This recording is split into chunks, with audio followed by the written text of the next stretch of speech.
آدمایی که وقتی از خونه جدا میشن دیگه به پدر مادرشون زنگ نمیزنن، از نظر روانشناسی ذاتاً سرد یا بی‌احساس نیستن. معمولاً این رفتار به چیزی برمیگرده که بهش میگن سبک وابستگی اجتنابی. این آدما که به خاطر تجربه ناامیدی‌های گذشته از نظر احساسی فاصله میگیرن، ظاهراً خیلی مستقر به نظر میان و همه چیز رو خودشون مدیریت میکنن و هیچ وقت نمیخوان باری روی دوش کسی بذارن. اما پشت همین ظاهر قوی یه حساسیت عمیق پنهون شده. حتی اگه کلی دوست داشته باشن، وقتی رابطه کمی سرد بشه دیگه دنبالش نمیرن. کم پیش میاد کسی اونقدر بهشون نزدیک بشه که واقعا بشناستشون. وقتی به مشکل یا اختلاف میرسن، اولین واکنششون حل کردن نیست، فرار کردنه. اما چرا؟ چون معمولا توی کودکیشون با بی‌توجهی احساسی مداوم بزرگ شدن.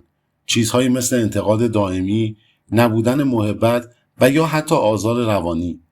وقتی بچه امنیت و محبت کافی دریافت نمیکنه، مغزش یاد میگیره که تنها تکیهگاه مطمئن خودشه، نه دیگران. آدم‌هایی که دلبستگی اجتنابی دارن، دو ویژگی دیگه هم دارن. اول، رابطه عمیق برقرار کردن براشون خیلی سخته. خیلی راحت با شرایط مختلف خودشون رو وقف میدن، اما کم پیش میاد خودشون رو کامل باز کنن. میترسن اگه آسیب پذیری و زخم‌های قدیمیشون دیده بشه، دوباره صدمه ببینن. برای همین به محض احساس خطر سریع عقب میکشن. نشونه دوم، واکنش احساسیشون معمولاً دیر ظاهر میشه. نه به این دلیل که بی احساسن، بلکه چون سالهاست احساسشون رو سرکوب کردن. برای همین احساسشون معمولاً دیر و بعد از جمع شدن زیاد رخ میده.